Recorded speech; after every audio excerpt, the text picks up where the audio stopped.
But now it is time to go traveling. Last week we explored Botswana, and what an incredible journey that was. This week we are keeping it on the continent. Namibia, known as the gem of Africa, has a lot to offer its visitors. We're happy to welcome our travel expert from Go2Africa, Liesel. Good morning, Liesel. Welcome to the show. Thank you. So many people, I haven't been to Namibia, but so many of my friends and people that I know who have been there describe it as magical. What is it about Namibia that grasps the imagination the way that it does? I think it's completely unique. It's completely different to any other African country, and any other country for that matter. Yeah. And just the sheer vastness of landscapes and the scenery is just absolutely magical for me. And you've got this wonderful mix of cultures as well. Yeah. We know quite sparsely populated, yes, but some beautiful destinations in that space. What are some of your top travel tips if we are wanting to go to Namibia? I love Sauces Flair.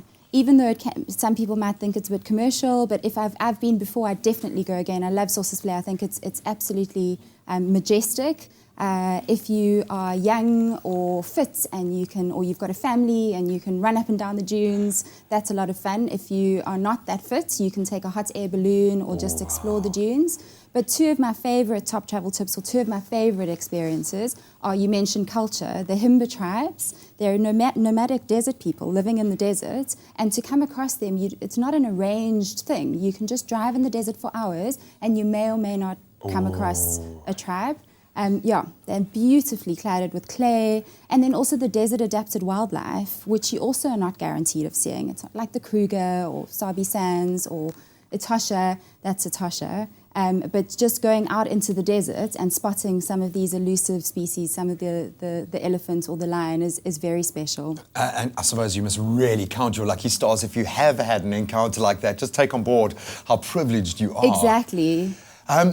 The rand is always my first consideration when traveling. Unfortunately, we are kind of landlocked at the moment in South Africa. How far does the rand get you in Namibia? That's the great thing about Namibia, is that the Namibian dollar and the rand are 1-to-1. So I was in Botswana a few weeks ago, and the pula is now stronger than the rand.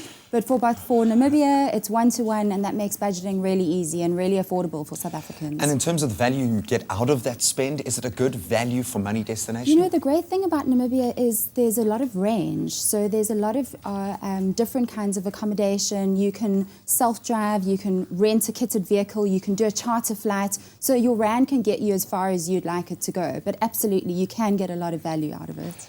Okay, I like the overhead view as well. It really is mesmerizing. The idea of getting onto the back of a bike and heading off into the desert, or doing something where the adventure component is there, would certainly excite me.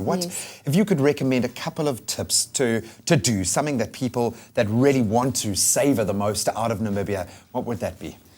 If you don't have time, is a big thing. If you don't have a lot of time, I would charter a flight, and you can get to see a lot of top areas and top destinations in Namibia. But you can just as well self-drive, or like I said earlier, hire a kitted vehicle. If you're going to drive, I would say take a lot of time. 4 weeks. If you don't have time, choose a part of Namibia. Don't do the whole thing. Choose a part and enjoy. You're going to be traveling at least 5 to 6 hours every day. If you are driving, make sure you've got enough tires and enough, 2 tires extra, properly, enough water. And if you are flying, there's plenty of companies that do charter flights that you can get to see the beautiful scenery from above as well. So manage your time. And then seasonality as well. Just make sure you've done your homework. Yeah, it gets really hot in summer, and in winter is quite a popular time for the Europeans. So try travel outside that time. All right, I know a lot of people wanting to escape South Africa right now, but that's awesome. Thank you so much. You've certainly piqued my interest. I cannot wait to try that African gem. Liesel, thank you so much for joining us this morning. Oh man, well, if you haven't been to Namibia before, you should definitely put it on your African travel bucket list. It looks like an incredible amount of fun, and I love the fact that you can have an adventure there.